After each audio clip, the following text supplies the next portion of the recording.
Bases de dados de sistema, falando agora sobre a Resource Database.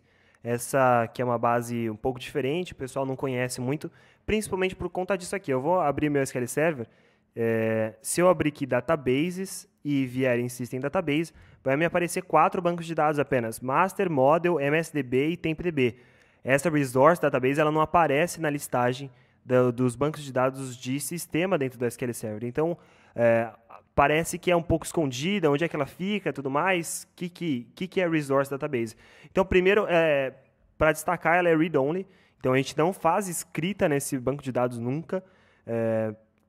E qual que é a ideia dela? É nos auxiliar ao fazer o processo de atualização. Ela vai gravar todos os objetos lá dentro do sys.objects. Tudo que a gente salvar, tudo que a gente faz select, se a gente fizer lá select star from sysObjects, a gente vai pegar o resultado da base Resource Database, dentro dessa base de resource. Na verdade, ela chama MSSQL System Resource. Ela ajuda a gente no processo de atualização. Para quê? No momento, antes os dados ficavam nas versões anteriores do SQL Server, os registros de sistema ficavam, os objetos de sistema ficavam dentro da master. E no processo de atualização, era forçado que a gente tinha que fazer o drop e create desses objetos. Então, o que a gente faz hoje? A gente pega do arquivo lá do SP1. Então, a gente fez o SP1 do 2012. A gente copia esse SP1 para o banco de dados local, para a instância local, e a gente já atualizou os sysObjects. Então, por isso que a gente consegue, é a única base que a gente consegue pegar de um outro servidor e jogar no nosso servidor, se eles estiverem na mesma build. Então, digamos que a gente tenha o SQL 2012 em um lado e o SQL 2012 SP1 do outro lado. A gente só pode copiar a System Resource de um lugar para o outro se a gente primeiro atualizar para SP1 aqui, e aí beleza. E aí a gente pode tocar sem problema nenhum, porque o banco de dados ele é compartilhado entre todas as instâncias.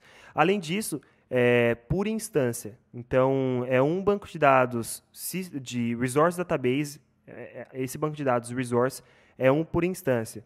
E ele é necessário para a inicialização do SQL Server. Então, são 5 bancos de dados que são necessários para a inicialização: a Master, a Model, a MSDB, a TempDB, e a Resource Database. Vou colocar aqui Resource Database. Então, onde que a gente encontra o banco de dados, onde que está o local físico desse banco de dados Resource Database? Se a gente vier aqui, primeiro que não encontra, então vamos nos locais onde ficam todos os bancos de dados.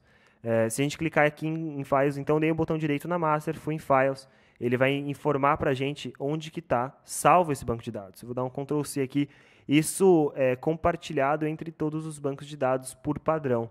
Então, todos os bancos de dados, por padrão, eles ficam dentro do mesmo local, como a gente pode ver aqui, dentro de Data. Então, eu vou abrir o meu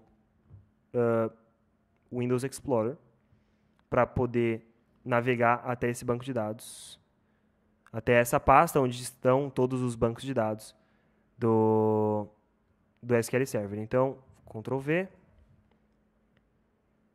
Se funcionar. Está um pouco devagar a conexão aqui. Bom, vamos navegar direto. Computer. Parece que não copiou. C2 pontos. E aí a gente vai navegar para Program Files. E procurar Microsoft SQL Server.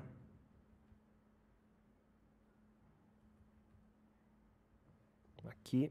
E aí a nossa instância, que é do SQL Server 2012. Então, essa é a pasta, MSSQL. E aí a gente vai procurar data. É aquele caminho que eu tinha copiado que acabou não copiando. Todos os bancos de dados estão aqui por padrão. Então, a gente tem TempDB, a gente tem MSDB, a gente tem a Model, a gente tem a Master, mas a System Resource não está aqui. A System Resource ela fica localizada dentro da pasta bin, principalmente para você não tocar nela.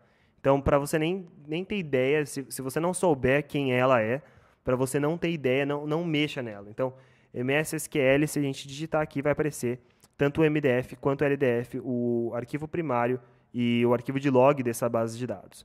A gente tem como abrir, se a gente copiar esse banco de dados, colocar numa outra instância e subir esse banco de dados.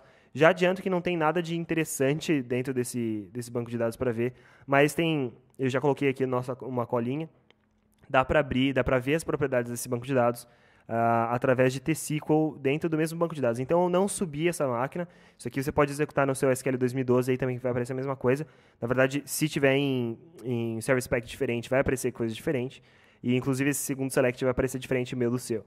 Então, se eu mandar executar aqui, select server property, resource version, então eu vou saber qual que é a versão da minha resource database, que é o mesmo da versão que eu estou rodando a build do SQL Server, que já é com Cumulative Update 1 23.16.